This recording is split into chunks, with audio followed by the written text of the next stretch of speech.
The breaking news this morning, a whopper of a jobs report. The September jobs report just released, and it blew past expectations. These numbers, the second to last look at the labor market before Election Day, a big factor to discuss here. And with Americans already voting, it all matters. Wow, the U.S. economy is surging. And that's probably why Kamala Harris is as well. I'm ready. Let's go. So, of course, Trump lies and confuses his supporters. Not a difficult task, with bullshit about illegals getting jobs and made-up statistics. But Fox's Neil Cavuto says, easy there, fat boy. Right. I don't know what poll he's referring to where he says he is up 7 points. And one other reference I want to refer to when he was talking about more illegals are accounting for these jobs than anyone else.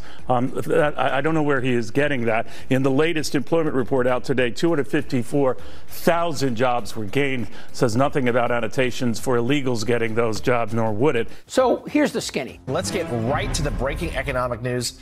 The September jobs report was released moments ago, and it shows that the U.S. economy added 254,000 jobs in September, coming in much higher than what economists had expected. Your reaction to this jobs report, also revisions up from the previous months, a blockbuster. It's an awesome number. There's no way you can disagree with it being a great number. And the fact that we've seen previous months revised upwards, remember, over the summer, we had some revisions downward, and we heard from the Trump campaign, look, the Bureau of Labor and Statistics is up to no good over there. They're messing with things. This is just a great number all around. You cannot argue that, and this is coming after we just had this rate cut. The number we want to think about in the next month or two, what this number doesn't account for is Hurricane Helene, right? And when we normally see natural disasters, we see them in cities that can sort of rebuild quickly. This thing is so vast, and it has gone to so many rural areas. We don't know in the coming months or the coming years how many people will be displaced for how long. So this is an absolutely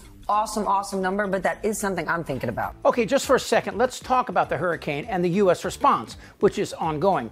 The Federal Emergency Management Agency, FEMA, is leading the effort. But look at this. This is everything Trump promises should he be elected. That's a list of 175 Republicans in the House, close to 80% of the entire party, who chose to cut taxes for billionaires while cutting emergency relief for Americans in peril. And one more thing about the dock strike that was avoided. The negotiations by Secretary of Transportation Pete Buttigieg made the difference, and that's both sides talking. Back to the economy.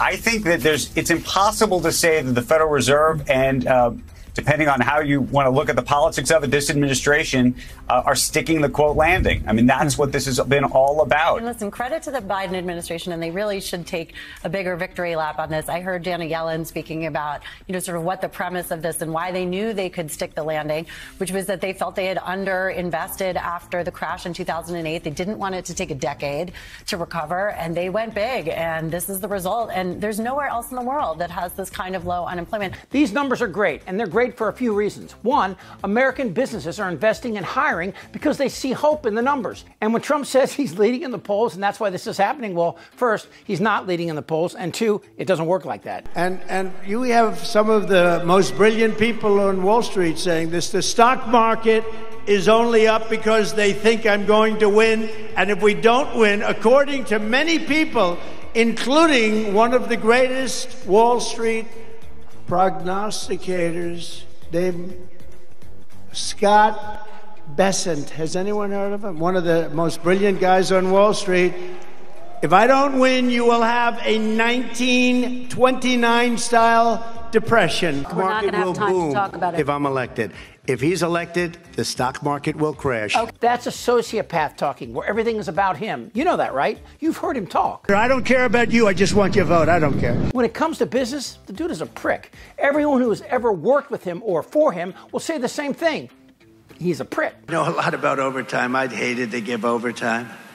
I hated it. I'd get other people, I shouldn't say this, but I'd get other people in I wouldn't pay. I hated. While this economy prospers, let's compare the numbers. Trump inherited a strong Obama economy and the bed, even before the pandemic. In 2018, Trump cut taxes for corporations from 35% to 21%. And despite Democrats now in power, because of the filibuster threat, the tax cuts are still in place. That's more than $1 trillion a year lost in taxes. $1 trillion is $1,000 billion. How much money do you make in a year? Maybe Elon Musk should pay a little more taxes than you? Now, Republicans will say that's socialism. And well, let's talk about that. First of all, ask a Trump supporter if they favor socialism, and then ask them them to define it. They'll freak out. This is the United States of America. It's at our doorstep. New radical, extreme, democratic, socialist party of America.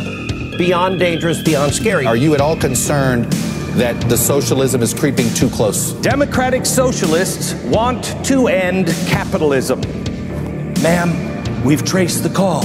It's coming from inside the House and the Senate. This is a real serious threat. Americans should be petrified of socialism. Explain to them how terrible socialism is. But here's the deal. Socialism is simply the social ownership of the means of production, as opposed to private ownership. Yeah, well, no Democrat wants that. That's not who we are. But I will tell you what is socialism. Cops, the military, Social Security, roads, electricity, water, clean air, clean water, bridges, the salaries of every member of Congress, and the fire department, and the list goes on. The economy is hot and unemployment is low, specifically because we aren't f***ing it up with things like tariffs. When Detroit imploded, it wasn't that Japanese cars were better, they were cheaper, and then they got better. But Detroit is back, and companies like Ford, who never took a bailout, are again successful. But Trump can't stop talking about two things, both of which would crater our economy. The first is these tariffs. We're doing tariffs on other countries. Tariffs are bullshit. If we charge a tariff for goods coming into the country, that country will do two things. They will raise the price of the product, and then they'll add a tariff to things we export there. So we get burned twice.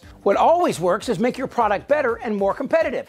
But then there's immigration. While Trump invents these horror stories about immigrants, he's paving the way to our economic disaster. So when I return to the White House, we will stop the plunder, rape, slaughter, and destruction of our American suburbs. But they're coming in from Africa. Immigrants are the backbone of America's prosperity. I live in California, where immigrants, both undocumented and generations who are now American citizens, have made California the 5th largest economy in the world, as opposed to Mississippi and Alabama, who combined make up the 250th largest economy.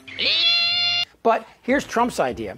And don't you think the first time there is an image on television of a family tearfully being told to board a bus, that whole program would end? That's right. If you take a young woman with 2 beautiful children and you put her on a bus, and it ends up on the front page of every newspaper, it makes it a lot harder. So yes to mass deportation, even of women and children. So we're going to look at it very closely. The way you phrase it is exactly right. First of all, that would be a human rights nightmare, as many of these immigrants are U.S. citizens born here in the United States. Read the 14th Amendment. You see, macroeconomics is like trying to stop an aircraft carrier on a dime. It moves slowly and resolutely and must be guided by wise men and women with experienced hands. I don't know what I said. The economy should be good news for everyone, but alas, it's not. While the numbers say one thing, Trump claims he had the best economy in history. One thing I can promise you this: I will always tell you the truth. Yeah, I think I'm going to stick with the numbers. Goddamn right. I'm ready. Let's go. I don't want to talk about this stuff.